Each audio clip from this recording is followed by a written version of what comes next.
Itinuturing ni Camille na comeback sa pag-arte ang teleseryeng Munting Heredera. Pansamantala kasi siyang tumigil sa showbiz ng mga anak kay Nathan. Ano naging reaction ng parents mo when you got pregnant out of wedlock? Sobrang shock. As in, sobrang shock. I didn't know how to tell them. Kasi parang growing up, hindi nila naisip na sa akin mangyayari. I would always remember, they would always tell John na, hoy, ikaw mag-ingat ka, lalaki Baka may ka, baka mabuntis ka." makabuntis ka. Tapos doon nila na-realize na dapat pala ako yung sinabihan nila. Pero sinuportahan ka nila? Sobra. Sobra. Lalo na my dad, ang ano lang niya talaga is how I'm gonna be comfortable throughout the entire pregnancy. Yun lang yung goal niya, na parang ayaw lang niya na mahirapan ako. Sa panahon ding yun, hindi lang pamilya at anak ang nakasuporta sa kanya, kundi pati ang kanyang asawang si Anthony. Bakit ka nag-decide na siya na ang pakasalan? He was responsible naman, and he was really willing to take on the role of a father and a husband, which is something that I thoroughly admire. Camille, do you take Anthony here present for your lawful husband according to the rite of our Holy Mother, the Church? Yes, I do. Pinatunayan ni na Camille at Anthony ang kanilang pagmamahalan at nagsumpaan ng habang buhay na magsasama.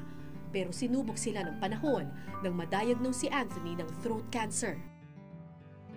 Hindi ako makapaniwala na parang, ang bata-bata niya. He's at that time, what, 30? 31? And then, ang unang-unang pumasok sa isip ko was that I have to be strong. Yun lang, kasi alam ko that he's not gonna take it lightly. Knowing, kasi he was at the peak of his life. He was at the prime of his life. Bata-bata. At saka yung sobrang grabe siya magtrabaho. Grabe din siya sa family, na he was dreaming a lot of things for the family. Nung una kasi, we had so much hope. Because the kind of cancer that he had was very common among Asians. Yan ang sinabi sa amin. Okay. So, madali siyang gamutin. Hindi siya yung klase ng cancer na wala ka ng pag-asa.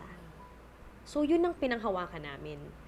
So, the first cycle, he was okay, though he got so thin.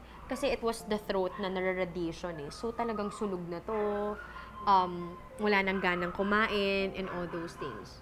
So, after that, he lost so much weight, and of course, bumagsak na rin yung katawan niya and the immune system. Mga Feb, andun pa rin yung cancer. And then, kumalat na siya to other areas of the body. So, when that happened, wala na. Ano na siya, talagang sobrang, he was losing hope na. Pero and then, eventually, ayun, the second round of chemo, hindi niya na kinaya. And then, he said na talaga na, ayoko na talaga. So, nung time na yun, I was so devastated kasi parang feeling ko na parang, why are you giving up? Don't you want another chance at life? I mean, pero syempre that's coming from me. Hindi naman ako yung dumadaan sa pinagdadaanan niya. And then, hanggang sa pinaintindi na lang sa akin ng mga group of doctors niya na parang, I think at this point, we just need to give him quality of life. so you were with him when he died? Yes, I was. Kinausap ko siya, tapos sabi ko sa kanya na, it's okay na. Sabi ko, you can go na. Don't think of me, don't think of Nathan. I'll take good care of Nathan. I know you're tired, yun yung sinasabi ko. And go na. Sabi ko, go na. Don't worry, we're gonna be fine. I know I know you want to rest na. Sabi ko, it was a good fight, but I think you have to go. It's time for you to go. Paulit-ulit lang na ganun. And while I was saying that, bumababa na yung oxygen level, bumabagal na yung heartbeat niya, hanggang sa nag-flatline na siya. So, it was peaceful talaga, what I prayed for. Paano mo in-explain kay Nathan na wala na siyang ama? At that time, Nathan was 3.